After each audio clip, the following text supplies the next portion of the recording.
ମିଶର ଦେଶର 10 ମହାମାରୀ, ଯାହାକୁ 10 ମହାମାରୀ, ମିଶର ଦେଶର ମହାମାରୀ ଅବା ବାଇବେଲର ମହାମାରୀ ଭାବରେ ଜଣାଯାଏ, ଯାହା ଯାତ୍ରା ପୁସ୍ତକ 7 ପର୍ବରୁ 12 ପର୍ବ ମଧ୍ୟରେ ବର୍ଣ୍ଣିତ ହୋଇଅଛି।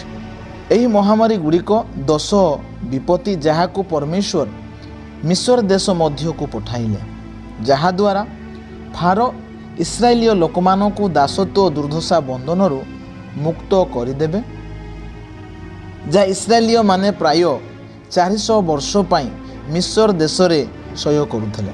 ଯେତେବେଳେ ପରମେଶ୍ୱର ଇସ୍ରାଏଲ ସନ୍ତାନଗଣଙ୍କୁ ମିଶର ଦେଶର ଦାସତ୍ୱ ବନ୍ଧନରୁ ଉଦ୍ଧାର କରିବା ପାଇଁ ମୋଶାଙ୍କୁ ପଠାଇଲେ, ସେ ତାଙ୍କରି ଆଶ୍ଚର୍ଯ୍ୟ କର୍ମ ଦ୍ୱାରା ମୋଶାଙ୍କର ଅଧିକାରକୁ ବିଶ୍ୱାସ ଯୋଗ୍ୟ ଦେଖାଇବାକୁ ପ୍ରତିଜ୍ଞା କଲେ। ଏହି ବିଶ୍ୱାସ ଯୋଗ୍ୟ ଦୁଇଟି ଉଦ୍ଦେଶ୍ୟକୁ ପ୍ରକାଶ କରେ। ପ୍ରଥମଟି, ସେ ଇସ୍ରାଏଲ ମାନଙ୍କୁ ଦେଖାଇବା ନିମନ୍ତେ ସେମାନଙ୍କର ପିତୃପୁରୁଷଙ୍କର ପରମେଶ୍ୱର ଜୀବିତ ଅଟନ୍ତି ଓ ସେମାନଙ୍କର ପ୍ରଶଂସା ଯୋଗ୍ୟ। ଦ୍ୱିତୀୟଟି, ମିଶ୍ରୀୟମାନଙ୍କର ଦେବତାମାନେ କିଛି ନୁହନ୍ତି।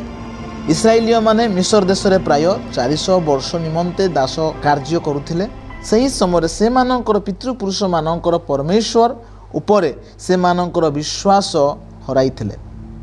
ସେ ଯେ ବିଦ୍ୟମାନ ଅଛନ୍ତି ବୋଲି ବିଶ୍ୱାସ କଲେ ଓ ତାଙ୍କରି ଉପାସନା କଲେ, କିନ୍ତୁ ସେମାନଙ୍କର ଦାସତ୍ୱ ବନ୍ଧନ ଭାଙ୍ଗି ପାରିବେ ଓ ସେମାନଙ୍କୁ ଉଦ୍ଧାର କରିବେ ବୋଲି ସନ୍ଦେହ କଲେ।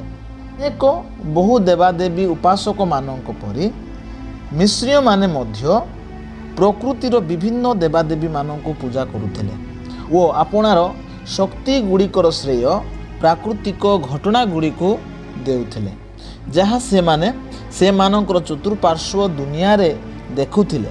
ସେମାନଙ୍କର ସୂର୍ଯ୍ୟ ଦେବତା, ନଦୀ ଦେବତା, ଶିଶୁ ଦେବତା, ଶସ୍ୟ ଦେବତା ପ୍ରଭୃତି ଏହି ପ୍ରକାର ପ୍ରକୃତିର ଅନେକ ଦେବାଦେବୀ ଥିଲେ।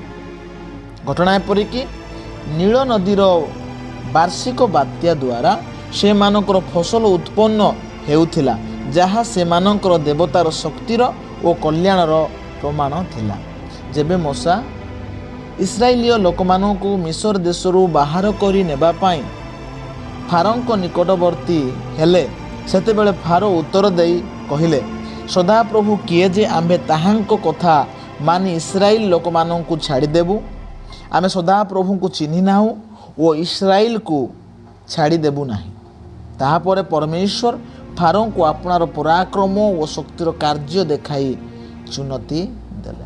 ସଦାପ୍ରଭୁ ପରମେଶ୍ୱର ଇସ୍ରାଏଲ ଲୋକମାନଙ୍କୁ ମିଶର ଦେଶର ଦାସତ୍ୱ ବନ୍ଧନରୁ ଓ ଦୁର୍ଦ୍ଦଶାରୁ ବାହାର କରି ଆଣିବା ପାଇଁ, ଉଦ୍ଧାର କରିବା ପାଇଁ ମିଶର ଦେଶ ମଧ୍ୟକୁ 10ଟି ଭୟାନକ ମହାମାରୀ ପଠାଇଲେ, ବିପତ୍ତି ପଠାଇଲେ ଆଉ ଇସ୍ରାଏଲୀୟ ଲୋକମାନଙ୍କୁ ମିଶର ଦେଶରୁ ବାହାର କରି ଆଣିଲେ।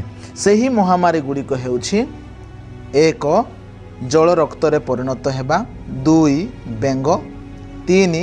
ଉକୁଣିଆ ପୋକ, 4. ଦଂଶକାଦିର ଝାଙ୍କ, 5.